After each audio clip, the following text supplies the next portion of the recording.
mantidas pela nossa própria ganância, vaidade, orgulho. Isso vão se alojando em lugares da nossa alma, que depois nós vamos lá desmontando essas coisas. Eu quero dizer uma coisa para você. A única pessoa que pode fazer de nós algo novo é o Espírito de Deus em nós. Não há método, não há técnica capaz de promover na nossa vida algo novo. Porque a Bíblia diz que quando nós nascemos de novo, nós somos gerados uma nova criação, recebemos agora uma nova história, uma nova descendência.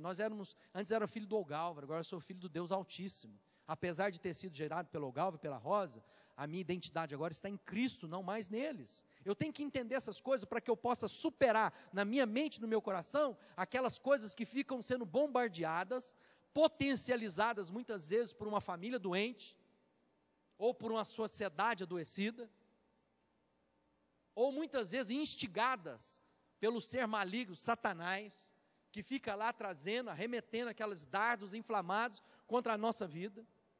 Mas enquanto eu não me revestir do novo, enquanto eu não me despojar do antigo, enquanto eu não deixar as coisas para trás e avançar para aquelas que estão na frente, eu vou repetir os mesmos erros dos meus pais, como diz o poeta. É tempo de mudança. É essa angústia do salmista, quando ele diz, da onde virá meu socorro? Da onde que vai vir o livramento da angústia que eu estou vivendo? Meu socorro vem do Senhor. Meu socorro não vem de técnicas humanas para promover o bem na minha vida. Elas podem ser ferramentas? Podem, claro. Mas elas não são a solução é Cristo para a minha vida e para a sua vida. E não é apenas uma religião. A pior coisa que existe na nossa vida é quando a gente imagina que o que vai dar jeito na nossa história é a minha religião. Então, eu passo a fazer os rituais, eu passo a participar dos cultos, eu sei a hora que eu tenho que levantar, a hora que eu tenho que mandar a mãozinha para cima, eu sei a hora que eu tenho que cantar, como eu tenho que fazer de conta que eu estou orando. Crio cacuetes religiosos e muito pouca intimidade com Deus vivo. Sabe o que é intimidade com Deus? Quando eu sou constrangido por Deus, mesmo quando ninguém está me olhando o que eu estou fazendo. Quando o meu coração aponta para dizer, meu filho, e eu sei que o meu pai está me olhando. Isso é intimidade. Quando eu deixo de ser motivado e movido pela multidão, pela massa, pelas coisas que estão em torno de mim, e passo agora a ser motivado pelos olhos do meu pai que está sobre mim, que estão sobre mim. Isso é intimidade com Deus. Que no meio de uma multidão, muitas vozes, muitas opiniões, muitos conselhos, muitas ideias, no meio de tudo aquilo eu sou capaz de reconhecer quando Deus fala comigo. Eu posso dizer, e às vezes contrariando a maioria, há uma bobagem quando a gente diz a voz do povo é a voz de Deus. Isso é de um absurdo. Se nós formos ver na Bíblia Sagrada, todas as vezes que o povo se levantou para falar alguma coisa, a boa parte, ou quase a totalidade da ideia popular, era contrária à ideia de Deus. Por quê? Porque o curso desse mundo, que já está derrotado pelo maligno, conforme Paulo escreve aos Coríntios, a mente está cauterizada por uma ideia satânica, humana, animal, conforme a Bíblia diz, que é a sabedoria do homem. Então o curso dessa vida vai te impulsionar sempre para aquilo que é contrário a Deus, não aquilo que é favorável a Deus. Aonde eu vou buscar conselho de Deus? Na palavra do Senhor. Então, amado, muitas vezes as pessoas estão sendo enganadas pela religião porque não se dedicam a conhecer a palavra de Deus. Estão apenas sendo manipulados por nós, pregadores, né, pelos profetas que se levantam no dia de hoje, ao invés de ir lá e ouvir e buscar na fronte primária o que a Bíblia diz. Deus diz através da sua palavra. A Bíblia diz assim, outrora Deus falava através dos profetas.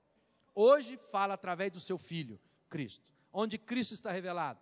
Palavra de Deus. Não há mistério que não esteja revelado em Cristo. Então essa história de falar assim, não, a minha vida é porque é mistério. Mistério não, isso é do demônio. Porque se não estiver de acordo com aquilo que está escrito, não é de Deus.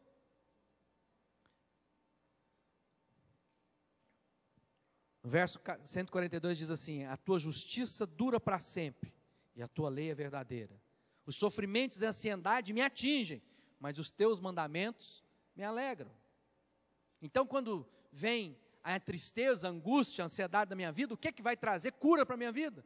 Os mandamentos de Deus, as promessas de Deus. Quando eu olho para a minha casa, parece que não vai funcionar, e eu lembro da promessa, crê no Senhor Jesus, e será salvo tu e tua casa. Quando eu olho para os meus negócios, para o trabalho, meu empreendimento, e penso, está tudo desmoronando, eu penso que Deus fala assim, tudo que fizer, se meditar de dia e de noite nesse livro, será bem sucedido. Quando eu olho para o meu casamento, e posso estar vivendo um colapso, onde aquele amor que eu esbravejava em voz alta, colocava de forma para todo mundo, já não é mais suficiente para manter a ligação daquele relacionamento, eu penso que o amor nunca falha. Por quê? Porque Deus disse que Ele nunca falha. Qual o amor que nunca falha? O meu para minha esposa? Não, isso falha. É o amor de Deus que está em mim e que através de mim alcança a minha esposa. Todas as vezes, irmãos, põe uma coisa na sua cabeça, que eu deixo de ser motivado por aquilo que está escrito, para ir atrás das minhas paranoias, dos meus sentimentos e emoções, eu vou fracassar. Enquanto eu não me firmar na palavra, mesmo que aquilo naquele instante possa parecer um absurdo, mas eu assumi um compromisso de que os mandamentos do Senhor são justos, e as suas palavras são retas a respeito de mim, eu não vou ser bem sucedido. É como um relacionamento, você vai construir um relacionamento agora? Rapaz, moça, hoje em dia as coisas mudaram, agora nós estamos na época em que o pai, para que a menina não tenha uma relação sexual com o namorado em qualquer lugar, agora eles permitem estar dentro de casa. Não, porque o rapaz, é só falar para ele, olha, usa a camisinha, tem que usar a camisinha mesmo, porque senão ainda vai ser infectado, porque está achando que está tudo certo. Mas o padrão é o que, amado? A palavra de Deus, integridade, dignidade, santidade. Então todas as vezes que você quiser construir o seu relação, que não seja segundo a palavra de Deus, sabe onde vai parar seu casamento? No buraco daqui a pouco tempo. Então, se eu não tiver uma base construída segundo o que a palavra de Deus ensina, vou fracassar. Por mais, amado, que você esteja bem intencionado, bem motivado, por mais que seu coração esteja limpo, que você esteja desejoso de fato, a base precisa ser construída segundo a palavra de Deus. Diz isso, a palavra de Deus já ensina, fala assim, o homem tolo é aquele que edifica sua casa sobre a areia. Quem é o homem que edifica a casa sobre a areia? Aquele que ouve as minhas palavras e não coloca em prática. Mas quem é o homem sábio? Aquele que ouve a minha palavra e coloca em prática. E quem coloca em prática a palavra? Aquele que conhece essa palavra. Você conhece o que Deus tem como promessa para você? Os frutos que Deus tem para a sua casa? Para o seu trabalho, para o seu negócio? Agora tem gente que é igual macaco, de galho em galho. Quer construir relacionamento, cada hora é uma coisa.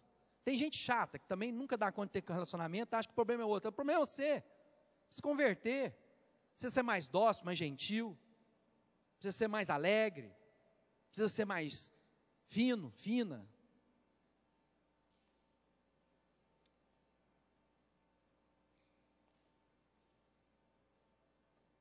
Os teus mandamentos são sempre certos.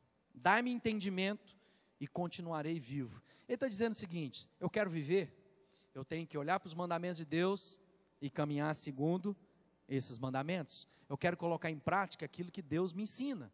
Ele está dizendo, se eu quero viver, não existir, mas viver. Quando Jesus diz assim, eu vim para que você tenha vida, e vida em abundância. Jesus não veio assim, eu vim fazer de você uma vidinha chata, medíocre, porque antes de eu me converter, eu pensava que vida de crente a pessoa tinha de ser burra, feia e ignorante. Era o conceito que eu tinha e triste, porque todo crente tinha aquela cara assim, é bom Deus, não amado, Deus é alegria, eu vim para que vocês tenham vida, e vida em abundância, é plenitude, é emoção, adrenalina, é alegria com Deus, é o que Deus tem para a minha vida e para a sua vida. Mas muitas vezes eu tenho uma mente cauterizada com o padrão do curso desse mundo, que diz que se eu andar com Deus, a minha vida vai ser esvaziada de alegria, de plenitude. Deixa eu dizer uma coisa para você. Quantos anos nós estamos casados, bem? 18, né, amor? 19, né?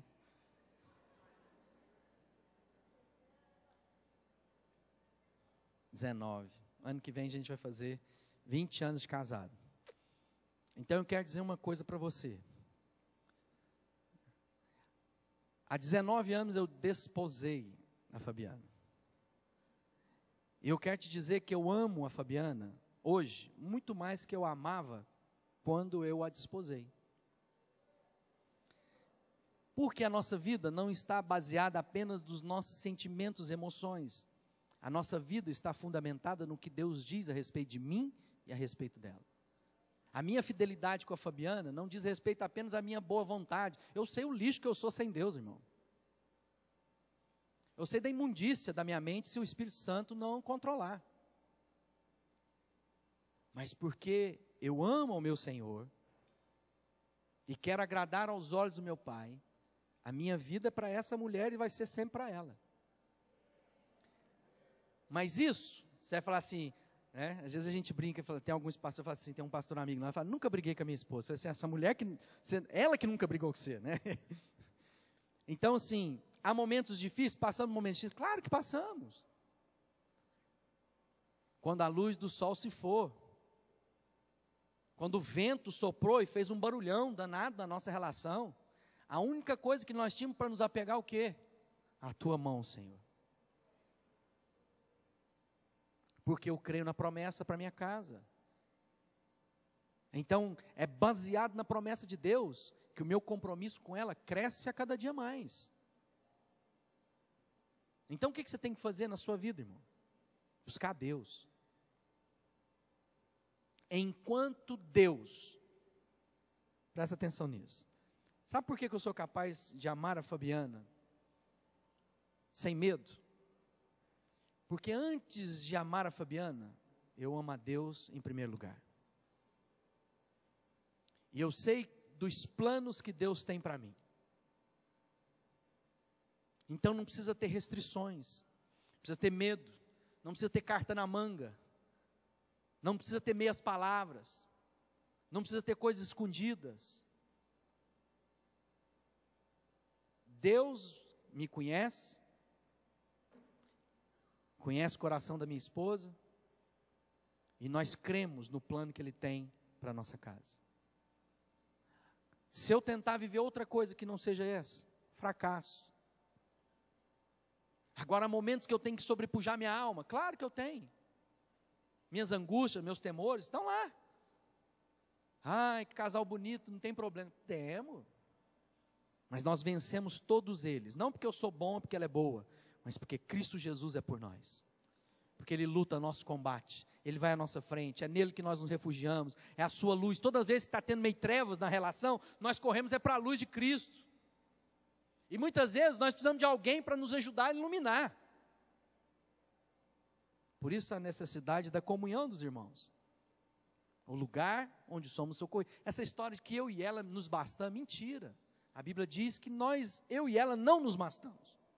Precisamos da família, dos irmãos, desses barra, desse lugar que nosso caráter é provado, esse lugar que nós somos desafiados, esse lugar que muitas vezes somos feridos.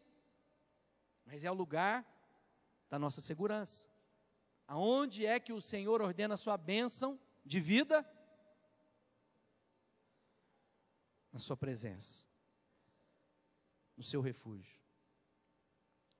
Não há lugar melhor do que isso. E aí no verso 145 ele diz, de todo o meu coração clamo a ti, responde e obedecerei aos teus mandamentos. E aí no verso 146 ele diz, clamo a ti pedindo socorro, livra-me dos meus inimigos e seguirei as tuas ordens. Aí ele começa a dizer da rotina, antes do nascer do sol, clamo pedindo ajuda, pois a minha esperança está na tua promessa. Fica acordado a noite inteira para meditar na tua palavra. Ouve o Senhor, por causa do teu amor. Aqui agora, amado, fala tudo a respeito de Deus, a respeito de nós. A fidelidade de Deus não está naquilo que eu sou capaz de fazer, mas o amor dele, que é incondicional a respeito de mim. Deus não nos aceitou porque nós estávamos prontos. Deus nos aceitou porque Ele nos amou. Ele nos amou de como nós estávamos, mas Ele nos ama tanto que não nos deixa como estávamos. Ele nos transforma, Ele vai nos modificando, vai nos moldando, para que possamos atingir a estatura, a plenitude que é Cristo. Mas essa coisa, amado, é um processo, é uma caminhada, é uma jornada de aprendizado, de esfolões,